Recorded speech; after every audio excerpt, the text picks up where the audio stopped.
नमस्कार, मैं हूं आपके साथ पूर्वी राय और आप देख रहे हैं महाकाल एक्सप्रेस।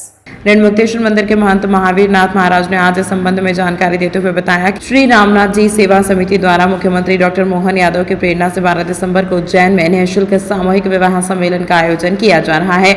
वहीं इस मौके पर रणजीत हनुमान मंदिर के समीप बने वृद्धाश्रम और नशा मुक्ति केंद्र का लोकार्पण भी किया जाएगा। इसके अलावा यहीं पर बने मंदिर में तिरुपति बालाजी भगवान की मूर्ति की प्राण प्रतिष्ठा भी होगी। कार्यक्रम के आयोजक महंत महावीर नाथ महाराज ने बताया कि कार्यक्रम में शामिल होने के लिए मध्य प्रदेश के मुख्यमंत्री डॉक्टर मोहन यादव और उत्तर प्रदेश के मुख्यमंत्री योगी आदित्यनाथ सहित कई बड़ी हस्तियों का आमंत्रण भेजा गया है। कार्यक्रम क्या है, किस प्रकार पूरा आयोजन रहेगा, किस प्रकार की पूरी इसके जो है क्या कहाँ से? देखो, बाबा महाकाल की नगरी में है, कार्यक्रम तो हमेशा चलते ही रहते हैं। और कार्यक्रम जो विशेष कार्यक्रम है यहाँ पर देखा जाए तो वृद्ध आश्रम, नशा मुक्ति केंद्र और अपना अनाथालय यहाँ पर, तो उसी के उपलक्ष्य में हम लोगों ने एक निःशुल्क विवाह भी यहाँ पर रखा है। तो 15 कन्याओं यहाँ पर 15 विवाह यहाँ पर हम लोग निःशुल्क कर रहे हैं। तो उसी के माध्यम से प्राण प्रतिष्ठा महादेव की भी रखी और तिरुपति बालाजी की प्राण प्रतिष्ठा रखी यहाँ पर। पूरे समिति वाले ने, हम लोग ट्रस्ट वाले, सारे ट्रस्ट वाले लोग मिलके यहाँ ऐसी व्यवस्था, भव्य व्यवस्था बना रहे हैं। क्योंकि सरकार की जो व्यवस्था है उसी काम हम सरकार की व्यवस्था को हम लोग मिलके चला रहे हैं। क्योंकि आने वाले समय में मुख्यमंत्री जी ने देखा जाए तो उन्होंने खुद उनके बच्चे का विवाह सम्मेलन में करा है। तो उसी प्रकार से देखा जाए तो लोग को धारणा मिलना चाहिए।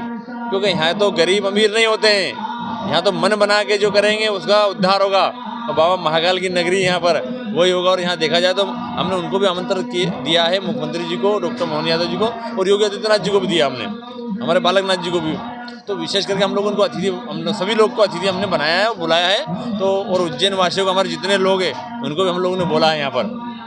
और जो गणमान्य हमारे नेता है उन लोग को हमने बताया है कि भाई आप लोग यहाँ पर कार्यक्रम विशेष करके, हम देखा जाए तो यहाँ पर निःशुल्क विवाह चल रहा है, तो सभी लोग उसमें आएंगे और सभी अपना हिस्सा ले रहे हैं और हिस्सा के काम में सारा चल रहा है। से जो जोड़े हुए हैं शामिल, कहाँ के वो जोड़े और क्या उनको दिया जाएगा? देखो, कई जोड़े यहाँ से हमारे राजगढ़ क्षेत्र से आते हैं, कई धार से आते हैं, कई एक जोड़ा तो हमारे इधर दिल्ली साइड से है। तो पूरे मध्य प्रदेश से है, ऐसा नहीं है, हर जगह से जोड़ा यहाँ पर आए। और निःशुल्क विवाह हमने लोगों ने उनके लिए डबल बेड की भी रखा है वहाँ पर, उनकी गोदरेज भी। और उनको देखा जाए तो 56 बर्तन भी हम लोग उनको परिवार के जो गृहस्थी में लगते हैं वो लोग दे रहे हैं।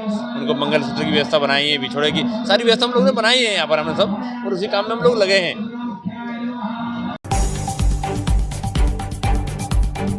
माननीय महोदय, आपके प्रयास से महाकालेश्वर मंदिर का महालोक स्थापित हुआ है। इसके कारण उज्जैन को विश्व पटल पर धार्मिक पहचान और व्यापार की सौगात मिली है। लेकिन उज्जैन का पुराना क्षेत्र गढ़कालिका आज भी अविकसित है, जिसमें बरतरी गुफा प्राचीन और पुरातात्विक स्थान होने के कारण उसका विकास किया जाना आवश्यक लगता है। महोदय, आपसे निवेदन है कि बरतरी गुफा उज्जैन को पर्यटक स्थल के रूप में विकसित कर उज्जैन को विकास की सौगात दी जाए। यहाँ हमें यह ज्ञात हुआ है कि वहाँ कोई पुजारी नहीं है और वहाँ पर देश विदेश से आने वाले दर्शनार्थियों की अत्यधिक भीड़ होने के कारण तथाकथित लोगों द्वारा दर्शनार्थियों को अपमानित किया जाता है, अधिक मूल्य पर पूजन सामग्री बेची जाती है और दर्शनार्थियों के साथ दुर्व्यवहार किया जाता है, जिसके कारण उज्जैन की छवि को नुकसान पहुंच रहा है। इसीलिए ऋणमुक्तेश्वर महादेव मंदिर का सरकारीकरण किया जाना अत्यंत आवश्यक है।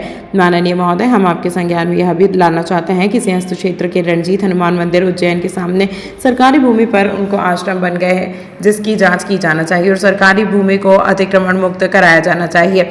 माननीय महोदय, आपसे निवेदन है कि उक्त सरकारी भूमि को अतिक्रमण से मुक्त कराकर सरकारी जन उपयोगी कार्य योजना बनाई जाए। महोदय, हम आपसे यह भी मांग इसलिए कर रहे हैं, पिछले दिनों अखाड़ा परिषद अध्यक्ष आदरणीय श्री रविंद्रपुरी जी महाराज ने कलेक्टर महोदय उज्जैन से यह मांग की है कि अखाड़ों की भूमियों से निजी नाम हटाया जाना चाहिए, जिसका महाकाल सेना समर्थन करती है। साथ ही प्रशासन अखाड़ों की भूमियों की नब्ती करें, जिससे अखाड़ों की भूमि सुरक्षित हो सके। यदि अखाड़ों के पास सरकार भूमि निकलती है तो सरकार अपने कब्जे में लेकर जनहित के निर्माण करे, जिससे मध्य प्रदेश सरकार की मंशानुरूप सिंहस्थ क्षेत्र में आम सनातन धर्म के लोगों को सुविधा मिल सके। इस मौके पर महाकाल सेना के महेश पुजारी, महेंद्र सिंह बैस, राकेश जोशी, राका गुरुज, राजेश बैरागी, रुपेश मेहता, किशन पांडे, राम शर्मा, आशीष ठक्कर आदि मुख्य रूप से उपस्थित रहे। ज्ञापन दिया क्या? आज यहाँ पर माननीय मुख्यमंत्री महोदय कार्यालय पर सभी महाकाल सेना के पदाधिकारी और अधिकारी मिलकर के मुख्यमंत्री महोदय का ध्यान आकर्षित किया है कि नहीं व्यवस्थाओं को लेकर के उज्जैन शहर की, कि सर्वप्रथम तो अखाड़ों की जितनी भी ज़मीनें हैं उनका जो निजीकरण किया जा रहा है, मुख्यमंत्री महोदय से निवेदन करेंगे कि उसको समाप्त किया जाए और अखाड़ों के नाम से भूमि की जाए, क्योंकि अखाड़ा परिषद के अध्यक्ष की भी यही मंशा रही है। तो उनकी मंशा का हम समर्थन करते हैं और निवेदन करते हैं कि इस प्रकार की रोक लगाई जाए और सरकारी भूमि जो अखाड़ों से लगी हुई है उसकी भी नपटी कर सुरक्षित किया जाए और वहाँ पर जनोपयोगी व्यवस्थाएँ चलाई जाए। पुरानी उज्जैन जो मानी जाती है, गढ़कालिका क्षेत्र, काल भैरव और अपना भैरवगढ़ क्षेत्र, वहाँ पर भी विकास किया जाना चाहिए, जिसमें सर्वप्रथम भरतरी गुफा को लेकर के वहाँ कॉरिडोर बनाया जाए, ऋणमुक्तेश्वर पर पुजारी पद की नियुक्ति की जाए और उसे अधिग्रहण सरकारी व्यवस्था में किया जाए। तीसरा, जो रंजित हनुमान क्षेत्र है, नदी से लगा हुआ है, वहाँ पर भी काफ़ी सरकारी भूमियाँ हैं मंदिर के सामने, वहाँ पर भी कोई अनेक प्रकार के आश्रम बन गए हैं बिना किसी अनुमति के, वहाँ पर भी अतिक्रमण हुआ है किन्हीं लोगों के द्वारा, तो उसे भी हटाया जाए और वहाँ पे जांच की जाए और जो सरकारी भूमियाँ हैं सुरक्षित की जाए, ताकि वहाँ पर सरकार अपनी मंशा अनुरूप अपनी व्यवस्थाओं को और अपनी शासन प्रशासन की योजनाओं को क्रियान्वित कर सके। आपका नाम होता है? रुपेश मेहता, महाकाल सेना प्रवक्ता। मुख्यमंत्री जी के बंगले पे आए आज मुख्यमंत्री कार्यालय पर हमारे महाकाल सेना के सभी सम्माननीय पदाधिकारी और सभी हमारे सैनिक यहाँ पर उपस्थित हुए हैं। कुछ विषय उज्जैन शहर को लेकर के हैं जिन पर आए दिन जो बातें उठती हैं उनको हम संज्ञान में लाना चाहते हैं माननीय मुख्यमंत्री महोदय के। सबसे पहला विषय यह कि जो हमारे अखाड़े के अध्यक्ष जी हैं रविंद्रपुरी जी, उनकी मांग का हम समर्थन करते हैं महाकाल सेना की ओर से, और मुख्यमंत्री जी से मांग करेंगे कि जो उन्होंने मांग की है कलेक्टर महोदय से उज्जैन से कि यहाँ पर अखाड़ों की ज़मीन को सुरक्षित किया जाए और निजी नामों से न होते हुए अखाड़ों के नाम से किया जाए, तो हम उनका समर्थन करते हैं। और साथ ही उनसे मुख्यमंत्री जी से यह मांग भी करेंगे और रविंद्रपुरी जी से भी यह मांग करेंगे कि वो मुख्यमंत्री जी से इस प्रकार की मांग करें कि जितने भी अखाड़े हैं उनकी ज़मीन की नपटी की जाए और ज़मीन को सुरक्षित किया जाए और उनसे लगी सरकारी भूमि है उसे मुक्त करा करके या उसे सुरक्षित करके वहाँ पर सरकारी उपक्रम की योजनाएं और जनोपयोगी व्यवस्थाएं चलाई जाए। दूसरा महत्वपूर्ण विषय यह होता है कि पुरानी उज्जैन, जिसे गढ़कालिका क्षेत्र माना जाता है, भैरवगढ़ क्षेत्र माना जाता है, वह आज भी कहीं ना कहीं विकास से अछूता देखा गया है। तो वहाँ पर प्रमुख स्थल के रूप में भरतरी गुफा है, ऋणमुक्तेश्वर है, वहाँ पर सरकार अपना नियंत्रण अधिग्रहण करे और एक कॉरिडोर के रूप में उसका विकास करे, जिससे पुरानी शहर में भी एक विकास की नई गंगा बह सके। दूसरा, जो ऋणमुक्तेश्वर महादेव है, वहाँ पर भी कोई पुजारी नहीं है, जो वहाँ पर अभी जो लोकल बॉडी काम कर रही है उनका व्यवहार दर्शनार्थियों के प्रति, भक्तों के प्रति ठीक नहीं रहता है। तो हम निवेदन करेंगे यहाँ पर कलेक्टर महोदय से, प्रशासन से कि वहाँ पर भी अधिग्रहण करते हुए उसे सरकारी व्यवस्था में लें और वहाँ पुजारी नियुक्त करें। इसी ज्ञापन हमने दिया है, यहाँ पर एडीएम साहब थे, उनको ज्ञापन दिया गया मुख्यमंत्री महोदय के नाम से, और महाकाल सेना के सभी वरिष्ठ पदाधिकारी और सदस्य यहाँ मौजूद रहे। जय श्री महाकाल। रुपेश मेहता, महाकाल सेना प्रवक्ता। उज्जैन चिमनगंज थाना क्षेत्र के संजय नगर में एक बेहद मामूली बात पर शुरू हुए विवाद ने आज हिंसक रूप ले लिया, जिसमें एक परिवार के 4 सदस्य धारदार हथियारों के हमले में गंभीर रूप से घायल हो गए। कैटर्स का काम करने वाले भारत और संजय शर्मा के द्वारा बुक किए गए 10 किलोग्राम आटे को लेकर शुरू हुआ था। डिलीवरी करने वाला युवक बुकिंग के बाद कथित तौर पर विवादित बातें और गाली गलौज करके चला गया। कुछ घंटों बाद वह व्यक्ति अपने परिवार के 3 अन्य सदस्यों के साथ लौटा। बताया जाता है कि पूरे परिवार ने मिलकर दूसरे पक्ष के घर पर धारदार हथियारों से हमला कर दिया। इस अचानक हुए हमले में 4 लोग बुरी तरह घायल हो गए, जिन्हें गंभीर चोटों के साथ अस्पताल में भर्ती कराया गया। घटना की जानकारी मिलते ही पुलिस मौके पर पहुंची। यह विवाद डिलीवरी और सौदे को लेकर हुए मतभेद के कारण हुआ था। पुलिस ने मामला दर्ज कर लिया है और आरोपितों की गिरफ्तारी के लिए छानबीन शुरू कर दी है। कल चिमनगंज मंडी क्षेत्र में करीब 8 बजे रात के आसपास जो है वो एक विवाद हुआ था, जिसमें जो घायल हैं उनका नाम संजीव शर्मा है और ये केटरिंग का काम करते हैं। इनका महेंद्र भारती और उनके अन्य साथ आए हुए अन्य लोगों से विवाद हुआ।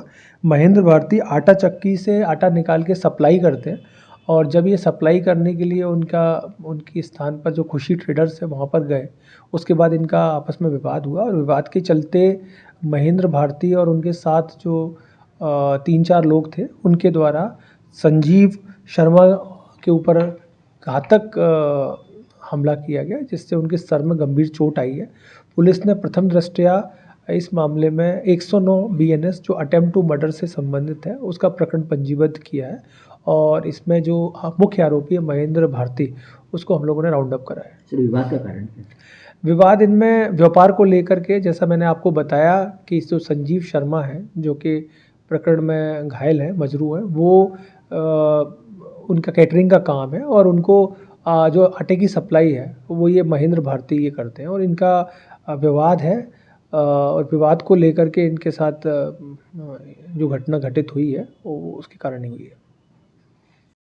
विवाद होने का कारण यही था, आटा बुक कराया था और बुक कराने के बाद में वहीं पे विवादित बातें कर ली और कहा-सुनी कर वो चला गया।